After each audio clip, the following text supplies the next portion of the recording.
Hello, my name's Nikki. I work for Guernsey Employment Trust, and I'd just like to take a minute or so of your day to talk about the topic of reasonable adjustments. I know that the term can cause some concern, but it really doesn't need to cause any concern for businesses large or small. First of all, let's think about why they're so important.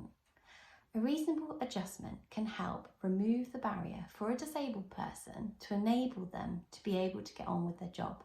That's what it's about. And by allowing reasonable adjustments in the workplace, it enables you to have a diverse workforce. It enables you to recruit and retain some good, skilled employees, maybe who currently sit in an untapped workforce.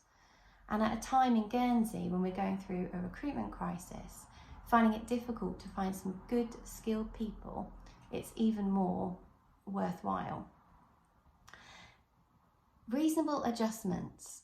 What does it mean? Well, reasonable is the key word in this phrase. For a small business, an adjustment that potentially is quite costly would probably be considered as unreasonable.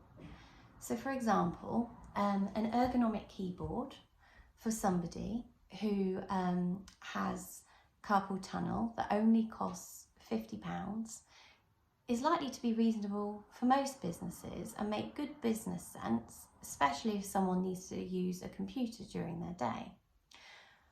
But something that's more costly, like a lift, is likely to not be deemed reasonable for a small hairdressers or a small business that only employs a few people.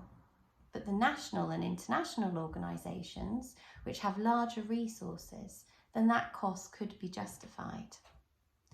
The other factors that will be taken into consideration with deeming if something's reasonable or not will be the impact on other employees. Will this adjustment affect people around me, or has an adjustment been agreed for another colleague? How practicable is the adjustment? It might take several months to source the right bit of equipment and therefore not be reasonable. The most important thing is that the adjustment needs to make a significant enough difference that it allows the person to get on with their job.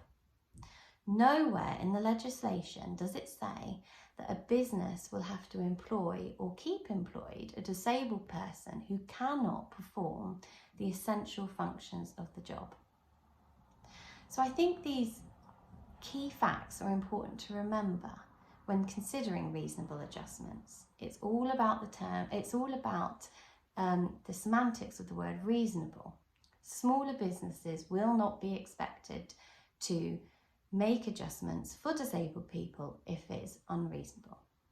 Thank you for listening.